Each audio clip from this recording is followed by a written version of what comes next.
Assalamualaikum warahmatullahi wabarakatuh. Saya Stefani Carolina Labang dengan NIM D2304042, mata kuliah Administrasi dan Supervisi Pendidikan. Dengan dosen pengampu Bapak Muhammad Hairul Ummah BK SPD MPD.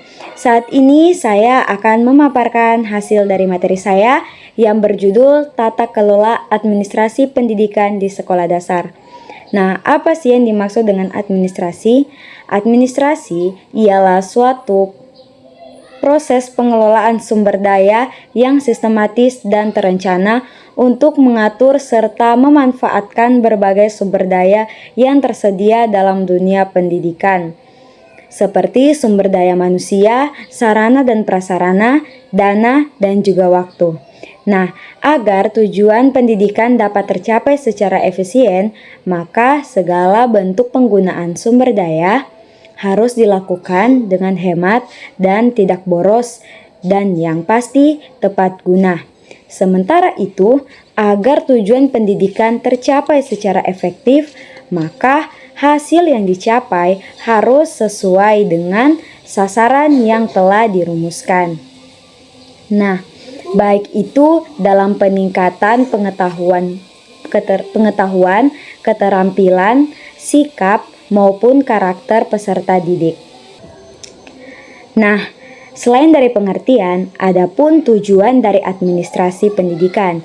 Tujuannya yaitu untuk mencapai pembelajaran yang berkualitas. Proses administrasi pendidikan harus berjalan secara sistematis dan berkesinambungan. Nah, ada 4 fungsi utama dari administrasi, yaitu yang pertama perencanaan, perorganisasian, pengarahan, dan pengawasan. Nah, apa sih yang dimaksud dengan perencanaan? Nah, perencanaan adalah tahap awal yang sangat penting dalam pelaksanaan pendidikan. Dalam konteks pembelajaran, perencanaan mencakup penyusunan tujuan pembelajaran, pemilihan materi ajar, metode pengajaran, media pembelajaran, hingga evaluasi. Tujuan dari perencanaan adalah agar proses pembelajaran berjalan sesuai dengan kebutuhan peserta didik dan kurikulum, serta mampu menjawab tantangan zaman di masa kini. Nah, yang kedua yaitu pengorganisasian. Nah, setelah perencanaan disusun, langkah selanjutnya adalah pengorganisasian. Nah, pengorganisasian ini meliputi penataan struktur, pembagian tugas, penetapan jadwal, dan pengelolaan sumber daya seperti guru, fasilitas, dan media pembelajaran yang ada. Nah, agar kegiatan belajar mengajar berjalan dengan lancar dan teratur. Pengorganisasian yang baik memungkinkan semua pihak memahami perannya masing-masing secara jelas dan yang pasti bertanggung jawab. Nah, yang ketiga yaitu pengarahan. Pengarahan adalah proses pemberian bimbingan, motivasi, dan kepemimpinan kepada guru dan peserta didik agar mereka dapat menjalankan peran dan tugas secara optimal. Nah, pengarahan dapat dilakukan melalui supervisi, pelatihan, pemberian insentif, dan penciptaan lingkungan belajar yang kondusif. Hal ini bertujuan untuk meningkatkan semangat kerja dan keterlibatan semua pihak dalam proses pembelajaran. Dan yang terakhir yaitu pengawasan. Nah, pengawasan merupakan kegiatan untuk mengevaluasi sejauh mana proses pembelajaran telah sesuai dengan rencana dan tujuan yang telah diterapkan. Nah, melalui pengawasan, kekurangan dapat ditentukan lebih awal dan perbaikan bisa segera dilakukan. Nah, selanjutnya ada beberapa prinsip-prinsip dari administrasi pendidikan. Yang pertama yaitu efisiensi dan efektivitas. Nah, administrasi pendidikan harus mampu menghasilkan hasil maksimal dengan sumber daya seminimal mungkin. Artinya, semua kegiatan dilakukan secara hemat, namun tetap mencapai tujuan yang baik. Nah, contohnya, sekolah menggunakan satu ruang laboratorium untuk beberapa kelas secara bergantian, sehingga tidak perlu membangun ruang baru, tetapi tetap mendukung proses pembelajaran. Jadi mereka akan ganti-gantian memakai ruang laboratorium tanpa membangun ruang laboratorium yang lain lagi. Nah, yang kedua yaitu keterbukaan dan akuntabilitas. Semua proses administrasi harus dilakukan secara transparan dan dapat dipertanggungjawabkan kepada semua pihak yang berkepentingan. Contohnya, laporan keuangan dana BOS dipajang di papan informasi sekolah agar diketahui oleh guru, orang tua, dan masyarakat.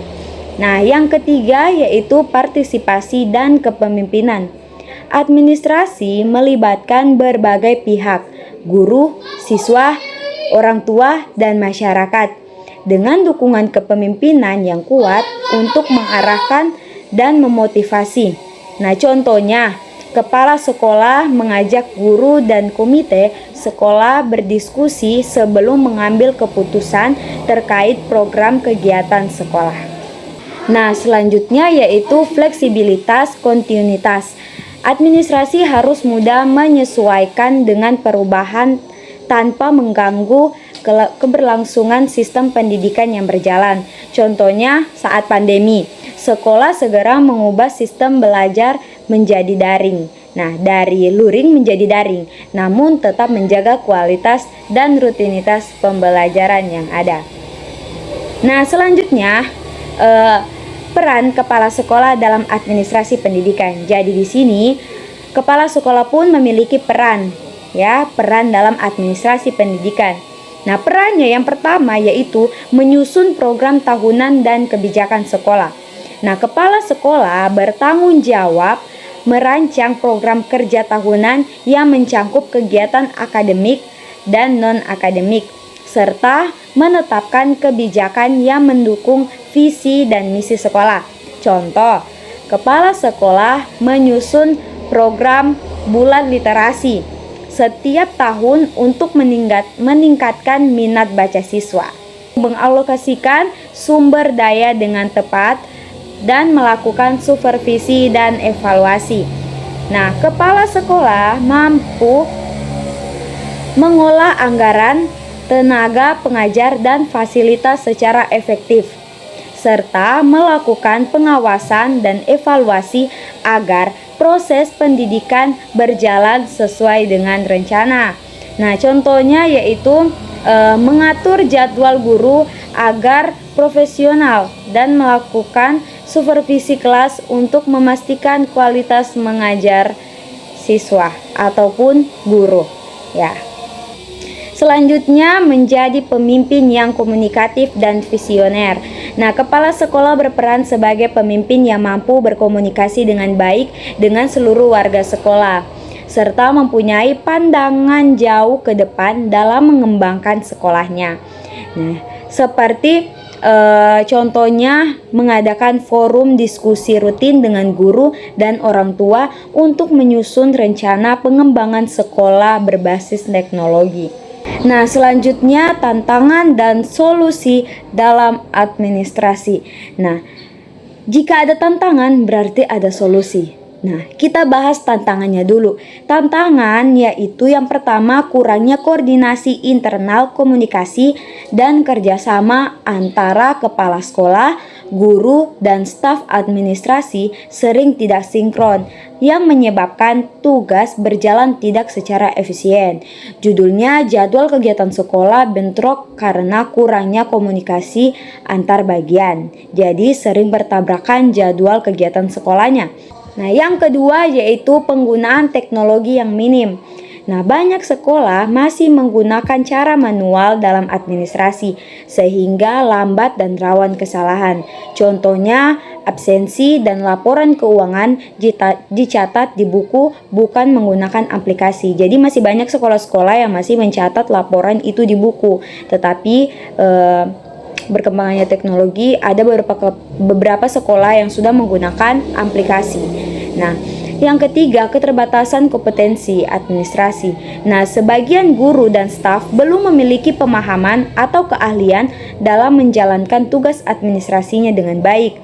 Contohnya, guru kesulitan menyusun laporan atau dokumen administrasi pembelajaran. Nah, itu tantangannya. Solusinya yang pertama yaitu melakukan pelatihan SDM. SDM yaitu sumber daya manusia. Nah, mengadakan pelatihan dan workshop untuk meningkatkan keterampilan administrasi dan teknologi bagi guru dan juga staf. Contohnya pelatihan pengelolaan dokumen digital dan aplikasi manajemen di sekolah. Nah, yang kedua, optimalisasi sistem informasi sekolah. Nah, menggunakan aplikasi atau platform digital untuk mengelola data siswa, jadwal, absensi, dan keuangan agar lebih cepat dan akurat.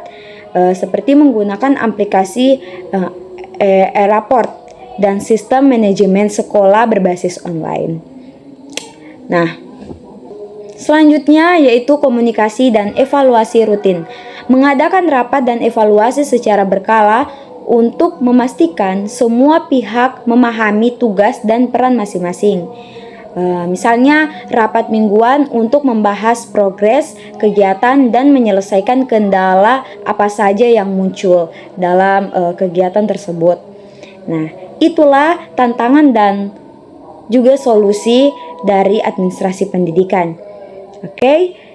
Jadi kesimpulan dari materi saya yaitu administrasi pendidikan di tingkat sekolah dasar memegang peran penting dalam menciptakan sistem pendidikan yang efektif, efisien, dan berkualitas dengan pengelolaan yang baik melalui perencanaan, perorganisasian, pengarahan, dan pengawasan. Semua sumber daya pendidikan dapat dimanfaatkan secara optimal untuk mendukung proses belajar mengajar serta pencapaian tujuan dari pembelajaran. Nah, saran yang bisa saya sampaikan untuk semua yang telah mendengarkan materi saya ini yaitu untuk meningkatkan mutu administrasi pendidikan disarankan agar prinsip-prinsip administrasi diterapkan secara konsisten seperti efisiensi, partisipasi, dan akuntabilitas.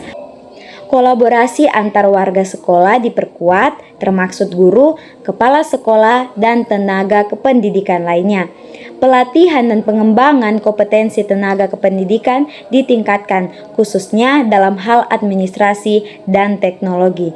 Pemanfaatan teknologi informasi dimaksimalkan guna untuk menunjang kecepatan dan ketepatan kerja administrasi di sekolah.